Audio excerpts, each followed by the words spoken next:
सभापति महोदय, मैं माननीय सदस्य द्वारा लाए गए विधेयक का स्वागत करने के लिए खड़ा हुआ हूँ। यह विधेयक जिन भावनाओं से ओतप्रोत है, वह भावनाएं आज हमारे देश के समस्त सरकारी कर्मचारियों की हैं और जो दूसरे कर्मचारी हैं उनकी भी यही भावनाएं हैं।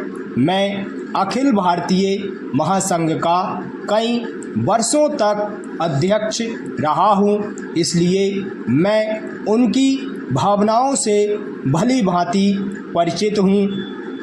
माननीय सदस्य जिस भावना से यह विधेयक लाए हैं, मैं अपने को उसके साथ जोड़ता हूं। पैरा महोदय, यह न्याय का पहला सिद्धांत है कि बिना बचाव का अवसर दिए किसी को दंड नहीं दिया जा सकता। उसको आपको उसे बचाव करने का अवसर देना चाहिए। यदि आप किसी कर्मचारी को बिना बचाव का अवसर दिए नौकरी से निकाल देते हैं तो मैं समझता हूं कि इससे बड़ा अन्याय और कोई नहीं हो सकता। अभी हमारे एक मित्र सदन में कह रहे थे कि इसके कारण सेवाओं में सुधार होगा। मैं समझता हूं कि इससे सुधार नहीं होगा। इसको समाप्त करने की मांग भी बार बार सदन में उठती रही है। आप अगर किसी को बचाव का अवसर दिए बिना सरकारी सेवा से हटाने की बात करते हैं तो मैं समझता हूं कि आप समाजवादी नहीं हैं। अगर आप सामाजिक न्याय नहीं दे सकते हैं तो आपको अपने आप को समाजवादी कहने का कोई हक नहीं है।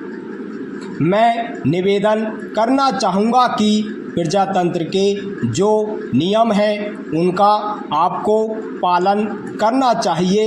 इस संबंध में मैंने एक प्रस्ताव सदन के सम्मुख प्रस्तुत किया था। इस पर सदन में बहस हुई थी तथा यह विचार व्यक्त किया गया था कि सरकारी कर्मचारियों को लोकतांत्रिक अधिकार मिलने चाहिए, राजनीतिक अधिकार मिलने चाहिए और इसका सभी दलों ने समर्थन किया था। उस समय जो गृह मंत्री थे उन्होंने भी इसे स्वीकार किया था। जहां तक सरकारी कर्मचारियों या मजदूरों के शोषण का सवाल है, मैं कभी उनसे अलग नहीं हो सकता। यदि मुझे अपनी भावनाएं प्रकट करने का अवसर दिया गया तो मैं अपने विचार अवश्य प्रकट करूंगा।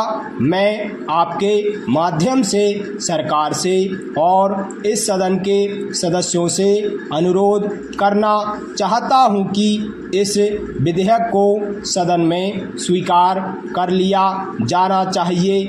न्याय के समक्ष समुचित फैसला होने का अवसर सभी को मिलना चाहिए।